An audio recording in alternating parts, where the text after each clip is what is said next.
అండి. మా అన్నయ్య అయితే పొద్దున్నే ఫోన్ చేశాడు. ఏంట్రా అనుకున్నాను. కిరాయి ఉంది వెళ్తావా అని చెప్పాడు. మనం అయితే ఇంక అమ్మని రెడీ అయిపోయి ఇంక వెళ్తానని చెప్పేసాను. ఇంకా సరే అయితే నీకు వెళ్ళి ఫోన్ చేసి పలానా ఊరు వెళ్ళాలని చెప్పాడు. ఊరైతే ఆచంట దగ్గర గుమ్మలూరు దగ్గర రావిపాడ అని ఆ ఊరు వెళ్ళాలి మనం కిరాయికి. వాళ్ళని ఎక్కించుకున్నాం అన్నమాట. ముగ్గురు అయితే ఎక్కారు. ఒక ఆవిడైతే కండవలో దిగిపోద్ది.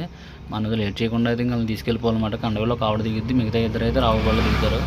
ఇంకా లేట్ చేయకుండా డీమార్ట్ ఉన్న ఆపోజిట్లో అయితే పెట్రోల్ బంక్ అయితే ఉంది. అక్కడైతే డీజిల్ అయితే కొట్టించాను 250 రూపాయలు. మనం అయితే టైం అయితే ఇప్పుడు 6 అయితే అవుతుంది స్టార్ట్ అయ్యేటికి. ఇప్పుడు వాళ్ళని దింపేసిన తర్వాత మళ్ళీ తొనుకొచ్చేయాలి. మనం అయితే కండవల్లో ఉన్నాము. ఇప్పుడు ఆవిడ ఒక ఆవిడ దింపేయాలన్నమాట. దింపేసి అయితే స్టార్ట్ అయిపోయింది. మనం కూడా సిద్ధాంతంలో అయితే ఉన్నాం. సిద్ధాంతం నుంచి మనం ఆచంట వెళ్ళాలి. ఆచంటకి 10 కిలోమీటర్లు ఉంటుంది ఇక్కడ నుంచి. ఇప్పుడు ఏంటంటే అలా పాలకొల్లు నుంచి కూడా వెళ్తుంది. మనం పాలకొల్లు నుంచి వెళ్ళలేదు, వాళ్ళు ఎటు నుంచి తీసుకెళ్ళమన్నారు. సరే అయితే మనం ఆల్మాట కాదంటే ఏంటంటే మనం ఇంక ఇటు నుంచి తీసుకెళ్ళిపోయి మనం ఇప్పుడైతే కరెక్ట్గా వచ్చామాట. గుమ్మలూరు అయితే వచ్చేసాము. గుమ్మలూరు నుంచి ఒక రోడ్ అయితే క్లోజ్ చేసి ఉంది. మళ్ళీ వేరే నుంచి వచ్చామన్నమాట చెరువు దగ్గర నుంచి. ఇంకా వాళ్ళని అయితే రావుపాడులో దింపేసి మనం అయితే రిటర్న్ అయితే తణుకైతే వచ్చేయాలి. ఎందుకంటే టైం అయితే 8 అవుతుంది. మనం అయితే వచ్చేసాం రావుపాడు.